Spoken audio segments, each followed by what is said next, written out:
Hello बच्चों, welcome to my class. मेरी कक्षा में आपका स्वागत है और मैं बताने जा रही हूँ 10वीं कक्षा का पाठ 1 का दोहा दूसरा।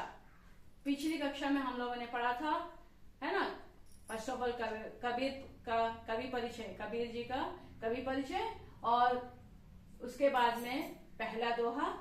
आज हम पढ़ने जा रहे हैं दोहा 2, ठीक है। और दोहा 2 यहाँ पे लिखा हुआ है, एक बार मैं पढ़ लेती हूँ, आप भी मेरे साथ पढ़िए। You also please read, take your textbooks and read with me. कस्तूरी कुंडली बसे मृग ढूंढे बन माही, ऐसे घटी घटी राम हैं दुनिया देखे नाही। फिर से, कस्तूरी कुंडली बसे मृग ढूंढे वन माही, ऐसे घटी घटी राम हैं दुनिया देखे नाही। अच्छा, अब यहाँ पे शब्द अर्थ, word and meanings are given of all the words, right? So let us go through them. कस्तूरी मस्क, परफ्यूम्ड सब्सटेंस।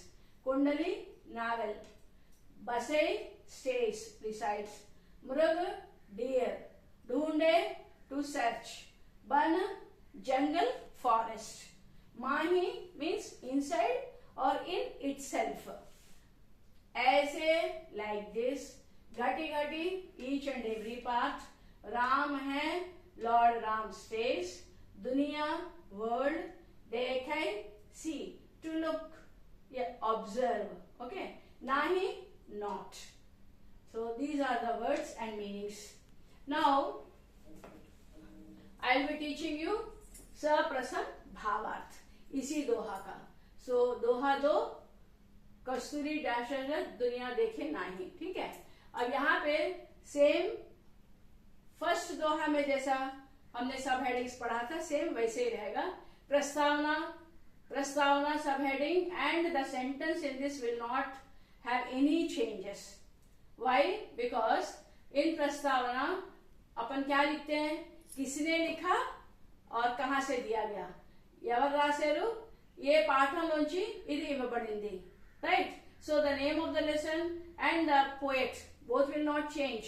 కాబట్టి మనం ఈ సెంటెన్స్ ఇలాగే రాస్తాం, यह दोहा कबीर दास जी द्वारा लिखित साखी पाठ से दिया गया है, राइट? नाउ केंद्रीय भाव, central idea, this will change. So because यहाँ पे जो दोहा है, दोहा का सेंट्रल आइडिया अलग है और भाव भी अलग है, ठीक है। So it will be changing. Now ईश्वर सब में है. So what is the meaning of this? ईश्वर सब में है. God is in all. Okay. ईश्वर की प्राप्ति मन को एकाग्रचित करके आध्यात्मिक चिंतन द्वारा प्राप्त हो सकती है। So what is Kabir trying to say through this doha? कि ईश्वर is in all of us and ईश्वर की प्राप्ति means we can achieve when if we focus our mind and soul on God. आध्यात्मिक चिंतन, डिवोशनल थिंकिंग, ओके, द्वारा प्राप्त हो सकती है। So if we do devotional thinking, then also we can attain God, right? Now भावार्थ, भावार्थ means meaning of the दोहा। कबीर दास जी अपने दोहे द्वारा यह बताना चाहते हैं कि हमें अपने मन की विषय वासनाओं का त्याग करना चाहिए। So Kabir Das ji through this doha wants to say that हमें अपने विषय, मन की विषय वासनाओं, that we have to throw out all. त्याग करना मीन्स, ओके, त्याग करना मीन्स त्याग करना, to let away from our minds what, विषय वासनाओं, so feelings, okay, that I want this, like that, wishes, right? So we have to take away all the wishes from our mind and भक्ति के मार्ग पर, on the devotional way, okay, पर आगे बढ़ना चाहिए। We have to move ahead. जिस प्रकार कस्तूरी, जिस प्रकार means such a way, like see here he is giving an example that कस्तूरी मृग की नाभि में ही होने पर भी अज्ञानता के कारण वह दूर जंगलों में ढूंढता फिरता है। So like Kasturi actually stage in deer's navel only, but it doesn't know that. So it searches ढूंढता means searches it in far away jungles. అర్థమైందా? దూరం ఎక్కడో జంగల్ అడవుల్లో అజ్ఞాంత తెలియకపోవడం వల్ల ఎక్కడెక్కడో ఈ డియర్ అనేది వెతుకుతుంది అనమాట. అబ్బా సువాసన వస్తున్నది, ఎక్కడి నుంచి వస్తున్నదని. Now ठीक उसी प्रकार, so he actually Kabirdas ji here compared deer with human beings also. So ठीक उसी प्रकार मनुष्य के मन में ही ईश्वर का निवास होता है. So actually God stays in us, in ourselves only, but unknowingly what we do is that we search him somewhere else, in mandir, masjid, like that.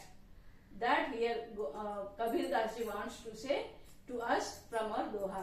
So we have to attain God by some feelings are there. We have to त्याग करना चाहिए. So we have to throw them away from our minds. Then only we can achieve God. Right? Now भाषा, कबीर दास जी ने अपने दोहों में खड़ी बोली, अवधी, राजस्थानी, पंजाबी, हरियाणवी भाषा के शब्दों का प्रयोग किया है. यह same as doha one, as I explain. Kabirdas ji ने अपने दोहा में ही, Kabirdas ji in his dohas couplets he used more than 5 languages. Khari Boli, Awadhi, Rajasthani, Punjabi and Haryanvi भाषा के शब्दों का प्रयोग किया है. So he used words from these languages. And इसलिए that is the reason इनकी भाषा को his language is also called as panchmel खिचड़ी या सधुक्कड़ी भाषा भी कहा जाता है. Right? That's all. Hope you have understood doha number 2 very well.